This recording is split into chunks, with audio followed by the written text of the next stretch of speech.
God sees the hidden ache in your heart. He sees what no one else can. The people around you might not notice. You smile, you laugh, you go about your day. But deep down, there's a silence that's louder than any noise. A quiet yearning, a lonely kind of hunger. Maybe you've never spoken it out loud. Maybe you've tried to ignore it, to bury it beneath the noise of life, the busyness, the distractions, but it's still there. You crave someone, not just anyone, but someone who truly sees you, knows you, and stays, and let me tell you, God sees that, not just your actions, not just your words.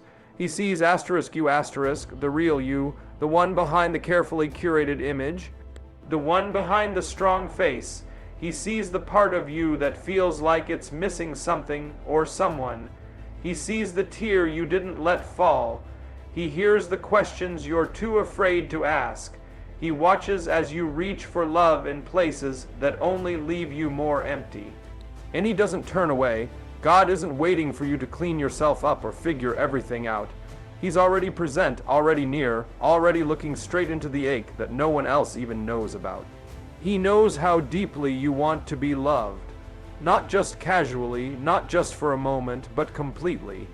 And he understands that ache because he put the desire for love in you in the first place. It's not weakness. It's not brokenness. It's your soul crying out for its source. God knows you, not just the version of you that shows up on Sundays or smiles at strangers. He knows the version that craves to be held, to be seen, to be chosen. Craving someone is a sign of your design for connection. You were never meant to walk through life alone. From the very beginning, God said, "It is not good for man to be alone." That wasn't just about marriage. It was about the deep spiritual truth that we were created for relationship. To know and to be known, to love and to be loved, that longing you feel, that craving for someone to understand you, to care for you, to simply be there, that's not a flaw in your character. It's a fingerprint of your Creator. We live in a world that often tries to explain away this craving. People will say you're too needy, too emotional, too intense. So you learn to hide it, to downplay it, to pretend you're fine without anyone. But the truth is, that desire for closeness, for connection, for someone to see into your soul and not run away, it was wired into you. It's not weakness, it's design. God didn't create us to be self-sufficient islands. He made us in His image, and He Himself exists in relationship. Father, Son, and Holy Spirit. That means love and connection are part of the very fabric of who He is and who we are. So when you crave someone, when you feel that pull for intimacy and closeness, you're actually responding to something holy, something eternal. You're responding to the echo of Eden, the whisper of heaven, the truth that you were created to be in deep, authentic connection. With people, yes, but first and foremost with God. Your craving isn't random. It's not a glitch in the system. It's a reflection of your purpose. You were made for relationship, for connection, for something deeper than surface-level interactions and passing moments. Human love is powerful, but it's not ultimate. It can move mountains, heal wounds, and lift us out of some of our darkest places. A kind word, a tender touch, the sound of someone saying, "I'm here for you," these things matter deeply. God designed us to give and receive love, and when we experience it in its truest form, it can feel like a miracle. But even at its best, human love has limits. People change, people fail, people leave. Not because they're bad, but because they're human. We put so much weight on the love of others, hoping it will complete us, fill us, fix what's broken inside, and for a while it might feel like it does. But eventually the cracks start to show. Even the most faithful partner, the most loyal friend, the most devoted family member cannot carry the full weight of your soul. They were never meant to, because their love, as beautiful as it is still imperfect. It still has edges, it still gets tired, it still gets distracted, hurt, overwhelmed, That's why so many people feel empty even in the middle of relationships. You can be married and still feel lonely. You can have 100 friends and still feel unseen. You can be surrounded by affection and still feel a hole in your heart that no one can seem to touch. That's not a sign that love is failing. It's a sign that you're looking for something eternal in something temporary. You're asking human love to do what only divine love can. God never said the love of others would be enough on its own. He gave us relationships as a blessing, but not as a substitute. Human love was meant to point us to something greater, something more complete. Only God's love fully satisfies the soul. There is a place deep within every person that nothing in this world can reach. Not success, not relationships, not money, not applause. That place was made by God for God, and until it's filled by Him, it will always feel empty.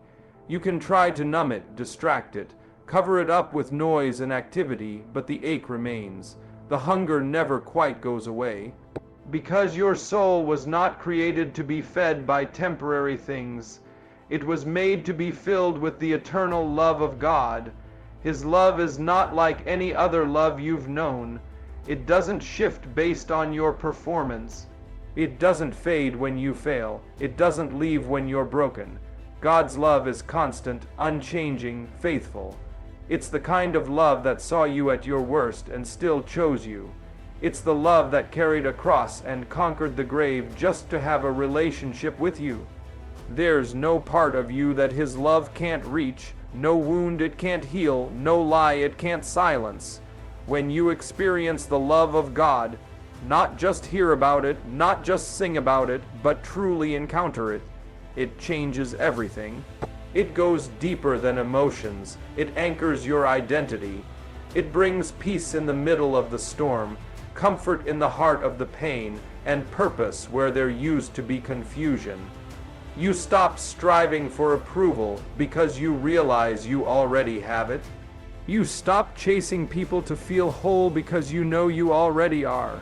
Only the love of God can quiet the cravings of your heart, not by removing your desire to be loved, but by fulfilling it in a way no one else ever could. Jesus doesn't just fill the void, He transforms it. There's a space inside us, an emptiness we often try to cover up or ignore. We think if we just had the right person, the right job, the right moment, that space would finally disappear. But Jesus doesn't come just to patch the hole or ease the ache temporarily. He comes to do something far deeper. He enters into the emptiness, not afraid of it, not repelled by it, and He begins to remake it from the inside out. What once felt like loneliness becomes a place of intimacy with Him. What once felt like longing becomes a space of deep spiritual connection. He doesn't just silence your craving, He reshapes it. He teaches you to crave differently, to desire what is eternal instead of what is fleeting. And in doing so, He changes the very way you understand love, identity, and worth. When Jesus steps into that place, He doesn't offer quick fixes or surface-level comfort. He offers Himself. His presence becomes the steady rhythm in your soul, the place you return to when everything else feels uncertain. You begin to realize that what you were really craving all along wasn't a person. It was peace. It wasn't attention, it was assurance, it wasn't just affection, it was unconditional acceptance. He takes the place that once felt like a void and turns it into a sanctuary, a place where you meet Him, a place where your weakness becomes your worship, a place where your brokenness becomes beauty. The void is no longer a source of shame or fear, it becomes sacred ground, because it's where you encountered the living God. Jesus doesn't leave you the same. He doesn't just soothe the pain. He redeems it and uses it for glory. Your craving is a call back to the Creator. That deep longing you feel, that ache that seems to rise up when you're alone or when everything else goes quiet, it's not meaningless. It's not random. It's not just emotional noise, it's a signal. It's your soul trying to speak, trying to return to the one it came from. We spend so much time trying to silence our cravings as if they're something to be ashamed of. But what if they're actually holy? What if your craving isn't a weakness to be fixed, but a compass pointing you back to God? From the very beginning, you were made for Him. Every part of you was crafted to live in relationship with Him. And when that connection is broken, everything else feels a little off. No matter how many good things you have, no matter how full your life may look on the outside, there's still a quiet emptiness until you return to the source. That's what the craving is. It's the echo of Eden in your heart. It's the reminder that you were made for more than this world can offer. When you feel the ache, the yearning, the desire for something deeper, that's not failure. That's the invitation. It's God whispering to you in the stillness, reminding you that only He can satisfy what your heart is crying out for. The craving becomes the beginning of a conversation. It opens the door for you to seek, to question, to reach.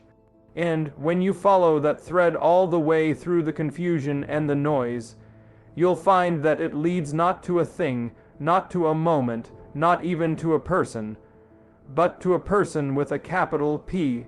The one who made you, who knows you, and who's been calling you home all along. Here's a powerful conclusion that brings together all the key themes of your speech with clarity and conviction.